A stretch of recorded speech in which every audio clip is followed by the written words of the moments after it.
The clip that you're seeing is the Call of Duty Modern Warfare 2, from here on forth referred to as COD 6, single player campaign. You go from point A to point B and you shoot targets, except for one difference. In the clip you're seeing, the challenge lies in trying to get from point A to point B as quickly as possible while hitting all the targets, which is quite fun.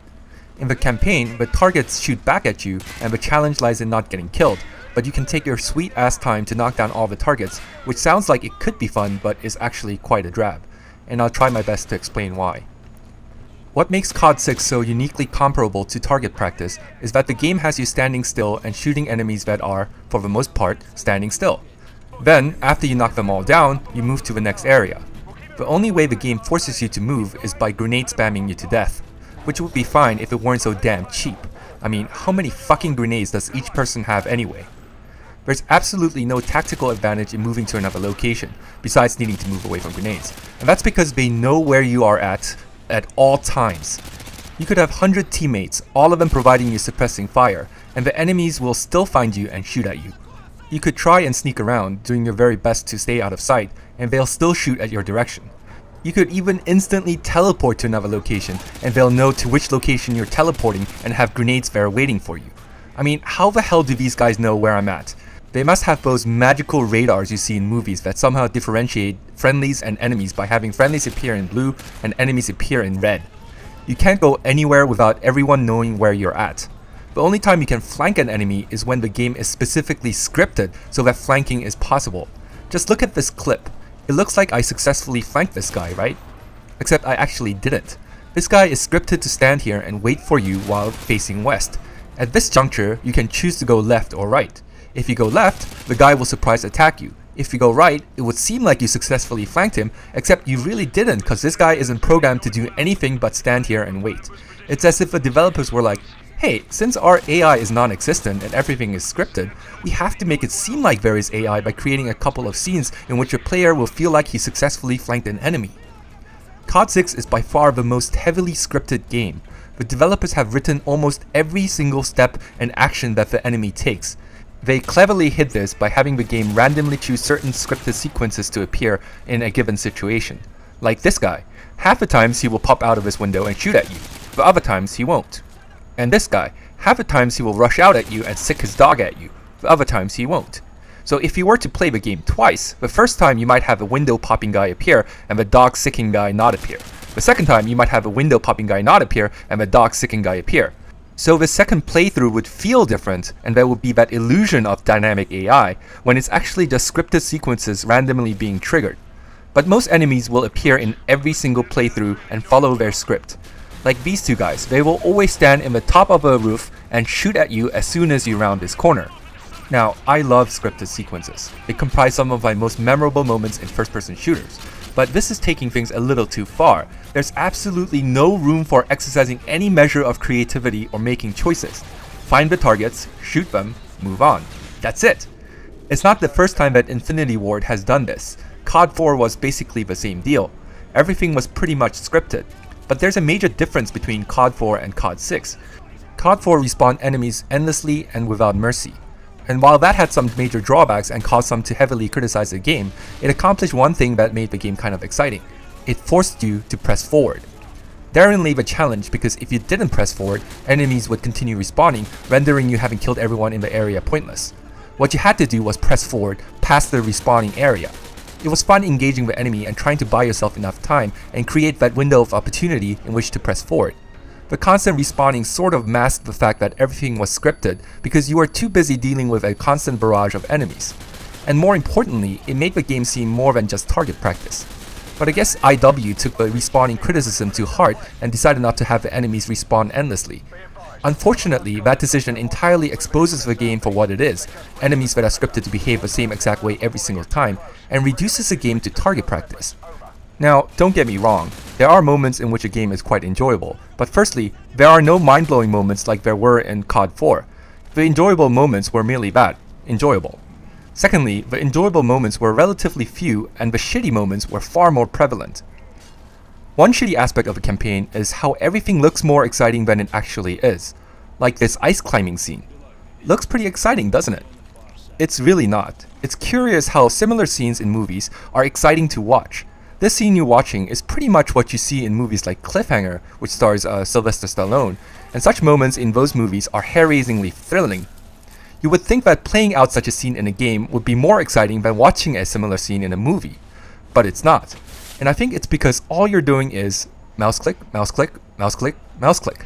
What I find is that you can get excited for characters that are in such dangerous situations when you're watching a movie, but when you're supposed to be the character scaling the mountain, and all you're doing is clicking your mouse button, it's dull as shit.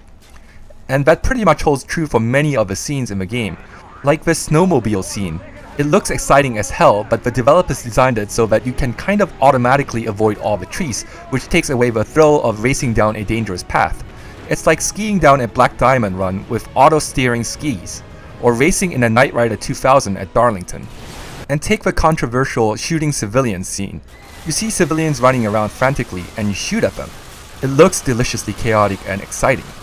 Except it's not. It's extremely boring. You're forced to walk at a snail's pace because you can't run in this scene, and shoot at things that don't shoot back. For 5 fucking minutes!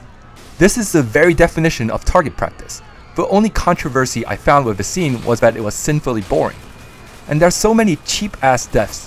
Grenade spamming and enemies that know where you are at all times while you have no idea where they are tends to have that effect.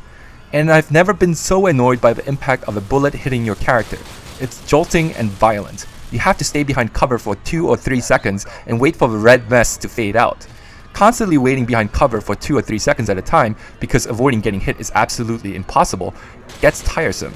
Combine that with the cheap ass enemies that know where you are at all times, and the grenade spamming and everything in the game being scripted, and the target practice gameplay, and COD 6's single player campaign amounts to an occasionally fun but mostly annoying and boring rail shooter. COD 6 also offers a spec ops mode. It's comprised of very specific scenarios in which you're challenged to accomplish certain tasks. For instance, one spec ops scenario has you defending a point from a horde of incoming enemies. And I find this mode to be somewhat more enjoyable than the single player campaign, mainly because these scenarios are taken from the best moments in the campaign, meaning that you don't have to trudge through the boring ass moments. But I feel that they pretty much victim to the same criticisms that I have for the single player campaign.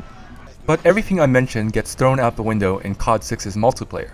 No scripted sequences, no enemies that stand about, no cheap ass deaths except when players cheat, and even the screen shaking and turning red thing is less annoying. The difference between COD 6's single player and multiplayer, of course, is that the multiplayer relies entirely on the actions of real-life, semi-intelligent players instead of non-existent AI and scripted sequences. And that's how many of the game's strong suits, like solid gunplay and diverse maps and the ability to customize your character to suit your playstyle, that were kind of buried under the script of poop, shine through. COD 6's multiplayer is quite enjoyable. There's a thrill of a hunt element more prevalently present in this game than any other.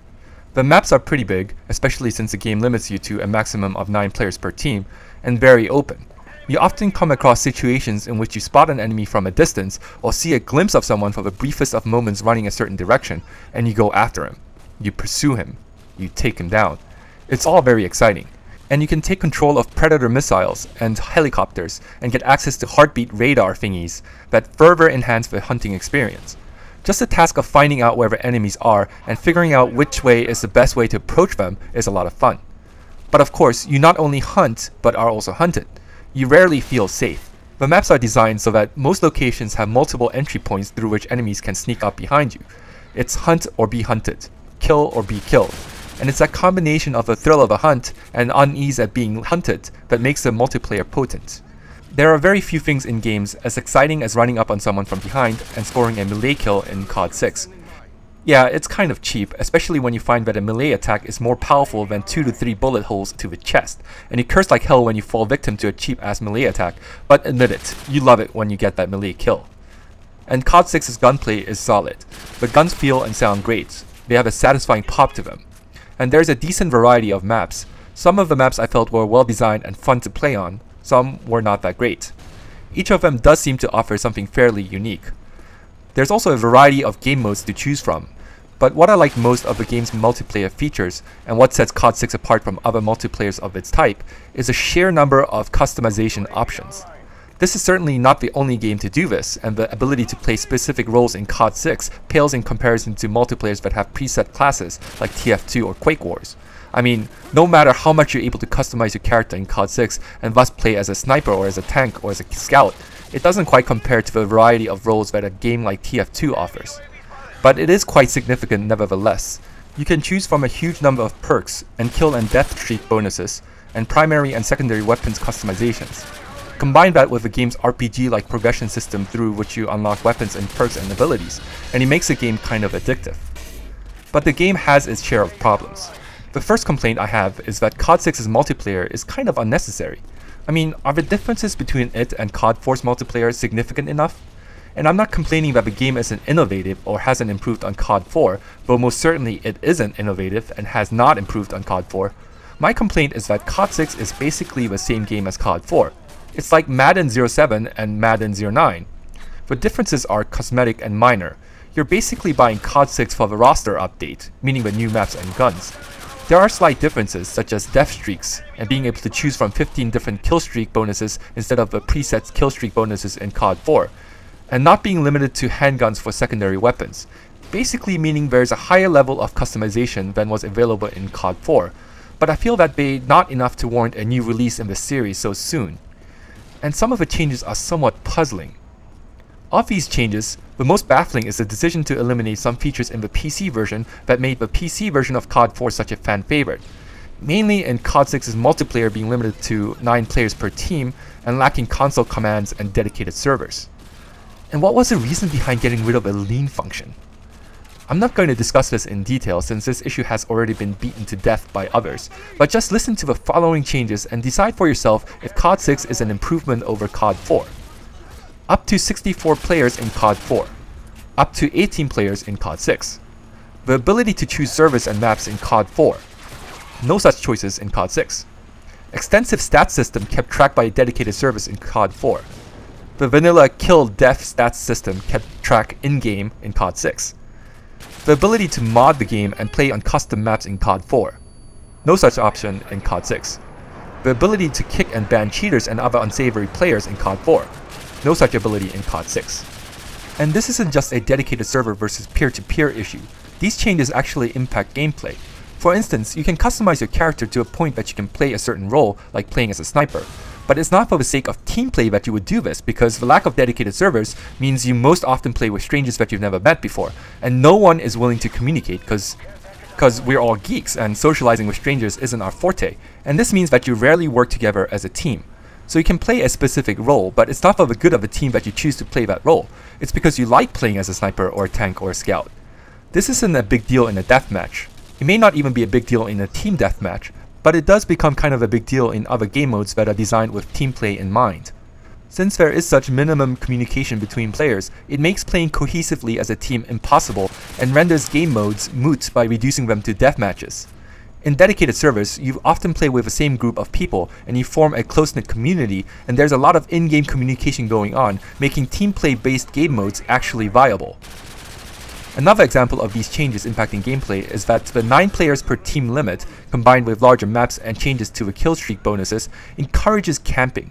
In COD 4, only the first player to get a 7-kill killstreak could get the helicopter killstreak bonus, which made everyone run around frantically in an attempt to be the first to get a 7-kill killstreak. In COD 6, anyone who gets a 7-kill killstreak can call down a helicopter or Harrier jet and wreak havoc. So what a lot of players seem to do is find a good spot to camp and use cheap ambush tactics to rack up kills. Sometimes the whole team will hold up in a building and camp out.